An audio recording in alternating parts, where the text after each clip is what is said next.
السلام علیکم dear students, lecture ہے آپ کا اسلامک ایجوکیشن، سورہ حجرات آیت نمبر 11 to 12، اخلاق رذیلہ، تمسخر، عیب جوئی، بدگمانی، جاسوسی اور غیبت کی ممانعت۔ بسم اللہ الرحمن الرحیم۔ یا ایھا الذین، اے لوگو، آمنو، جو ایمان لائے ہو، لا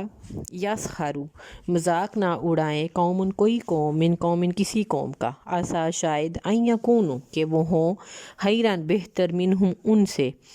ولا نسائی، اور نہ عورتیں مذاق اڑائیں، من نسائی، عورتوں کا، عسیٰ، شاید، ان یکنہ، وہ ہوں، خیراً، بہتر، منہم، ان سے، ولا تلمزوا، اور نہ عیب لگاؤ، انفسکم، ایک دوسرے کو، ولا تنابروا، اور نہ بلاؤ، بالالقاب، برے القاب سے۔ بیسا، برا ہے، اسم، نام، فسوق، فاسق کہلانا، بعد الایمانی، بعد ایمان کے، ومن، اور جو شخص، لم یتب، توبہ نہیں کرے گا، فاولئک، پس وہ لوگ، ہم الظالمون، بے انصاف لوگوں میں سے ہیں۔ یا ایھا الذین، اے وہ لوگو، آمنو، جو ایمان لائے ہو، نجتنبوا، دور رہا کرو، کثیراً، بکثرت، من الظن، بدگمانیوں سے،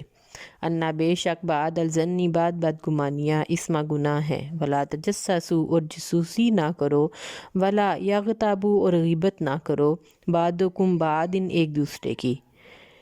ایحب، کیا پسند کرتا ہے، احدکم، تم میں سے کوئی، ان یاکل، کہ وہ کھائے، لحم، گوشت، اخیہ، اپنے بھائی کا، میتن، مردہ، فکرہتموہ، پس تم اسے مکروہ سمجھتے ہو، واتقوا اللہ، اور اللہ سے ڈرتے رہو، ان اللہ، بے شک اللہ تعالی، تواب الرحیم، بہت توبہ قبول کرنے والا، بہت رحم کرنے والا ہے۔ آیت نمبر 11 to 12 سورہ حجرات، اس میں اخلاق رذیلہ کا ذکر کر کے اہل ایمان کو اس سے بچنے کی تلقین کی گئی ہے۔ جن برے خصائل سے منع فرمایا گیا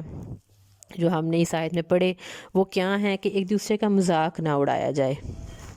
نہ ہی عورتیں باہم ایک دوسرے کا مذاق اڑائیں، کسی مسلمان کے کسی عیب کی وجہ سے اس کو برے القاب سے نہ پکارو، بکثرت بدگمانی بھی نہ کیا کرو، کیونکہ کچھ بدگمانیاں گناہ ہوتی ہیں،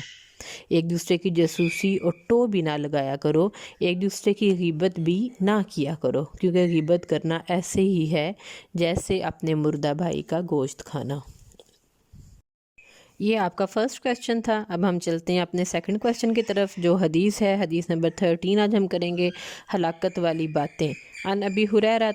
عن نبی صلی اللہ تعالیٰ علیہ وآلہ وسلم قال، فرمایا، اجتنبوا، تم بچو، سبع، 7 موبقات، ہلاکت میں ڈالنے والی باتوں سے۔ قالوا، صحابہ نے عرض کی، یا رسول اللہ صلی اللہ تعالیٰ علیہ وآلہ وسلم، وما ہن، وہ کیا ہیں؟ قال، آپ صلی اللہ تعالیٰ علیہ وآلہ وسلم نے فرمایا، الشرک باللہ، اللہ کا شریک ٹھہرانا، وسحر، اور جادو، وقتل نفس، کسی جان کا قتل، التی، جس کو، حرام اللہ، اللہ نے حرام کیا، الا بالحق، مگر حق کے ساتھ، وآکل، اور ربا، اور سود کھانا، وآکل مال یتیمہ، اور یتیم کا مال کھانا، والتولی، اور پیٹھ پھیرنا، یوم الزحف، جنگ کے دن، وقذف، اور تہمت لگانا، محصنات، پاک دامن عورتوں پر، مؤمنات، مومن عورتیں، غافلات، بے خبر عورتیں۔ اب حدیث کا موضوع جو ہم نے پڑھا وہ 7 ہلاکت خیزیاں ہیں، کہ 7 ہلاکت خیزیاں، کہ وہ کام جو ہمیں ہلاکت میں ڈال دیتے ہیں وہ 7 ہیں۔ اللہ کے ساتھ کسی کو شریک ٹھہرانا، جادو کرنا، قتل ناحق کرنا، نمبر 4 سود خوری، یتیم کا مال ہڑپ کرنا، نمبر 6 میدان جنگ سے بھاگنا، اور 7 اور آخری جو ہے بے خبر پاک دامن عورتوں پر تہمت لگانا۔ ابھی 7 چیزیں ایسی ہیں جو ہلاکت میں ڈال دیتی ہیں۔ شرک، اللہ کے ساتھ اس کو کسی کو بھی شریک ٹھہرانا، جادو ٹونا کرنا، جادو کے طریقے سیکھنا، گرے باندھنا، دم جو ہیں وہ جھوٹے دم کرنا، پھر قتل ناحق کرنا، ناحق کسی کو قتل کر دیا جائے بغیر دھنگے جو ہے اس میں، تو وہ بھی جرم میں آتا ہے۔ پھر بتایا سود خوری کرنا، کہ 1 روپیہ دے کے 2 روپے کا مطالبہ کرنا، اور وہ اضافی مال جو لینا وہ سود، یتیم کا مال کھانا، یہ بھی ہلاکت میں ڈالنے والے کاموں میں ہے۔ 6 پہ بتایا گیا کہ جنگ کے دوران پیٹھ پھیر لینا، کہ اگر تم جنگ آ گیا ہے اور تم مومن ہونے کے باوجود اپنی پیٹھ پھیر لیتے ہو، جنگ میں نہیں جاتے، ثابت قدمی کا مظاہرہ نہیں کرتے، تو مردانہ وار مقابلہ نہیں کرتے، تو یہ وہ صورتیں ہیں کہ جن سے جنگ سے پیچھے ہٹ جانا بھی ہے ہلاکت میں ڈالنے والا کام ہے۔ پھر پاک دامن عورتوں پر تہمت لگانا